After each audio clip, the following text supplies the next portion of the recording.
എല്ലാവർക്കും പൂന്താനത്തിൻ്റെ ശ്രീകൃഷ്ണ കർണാമൃതത്തിലേക്ക് സ്വാഗതം. ഇന്ന് 154 ശ്ലോകം മുതൽ ആണ് നോക്കുന്നത്. നാമോച്ചാരണത്തിൻ്റെ മഹിമ ഇങ്ങനെ പറഞ്ഞുകൊണ്ടിരിക്കുകയാണ് നമ്മുടെ ഭക്തകവിയായ പൂന്താനം. അത് ഏകദേശം ഇനി 2 പ്രാവശ്യവും കൂടി പറഞ്ഞാൽ തീരുന്നതേ ഉള്ളൂ. 10-15 ശ്ലോകങ്ങളേ ഉള്ളൂ ഇനി ബാക്കി.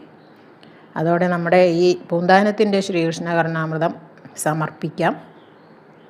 ഇന്ന് 154 ശ്ലോകം മുതൽ നോക്കാം. നാമോച്ചാരണമൊന്നുകൊണ്ടു ഗതി വന്നു പണ്ടു ദാസീപതേർ, നാമോച്ചാരണമൊന്നുകൊണ്ടു മുനിയായി വാൽമീകി പണ്ടേ തുലോം. നാമോച്ചാരണമൊന്നു തന്നെ മതിയെന്നോതുന്നു വേദാന്തവും, നാമോച്ചാരണമെന്നതെങ്കലരുളീടാനന്ദപാധോ നിധേ. ആദ്യം പറയണത് അജാമിളൻ്റെ കഥയാണ്. 2ാമത്തെ പാദത്തിൽ പറഞ്ഞത് വാൽമീകിയുടെ കഥയാണ്. നാമോച്ചാരണം ഒന്നുകൊണ്ട് മാത്രം ദാസീപതിയായി തീർന്ന അജാമിളന് മോക്ഷം കിട്ടി.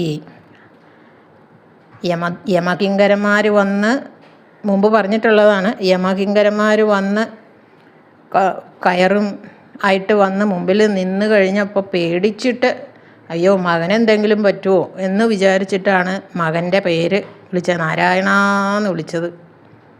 ആ സമയത്ത് വന്നു വിഷ്ണു പാർഷദന്മാർ 4 പേര് യമദൂതന്മാരോട് പറഞ്ഞു, ഇനി നിങ്ങൾക്ക് ഇവനെ തൊടാൻ ഈ ആളെ തൊടാൻ അവകാശമില്ല എന്ന് പറഞ്ഞു.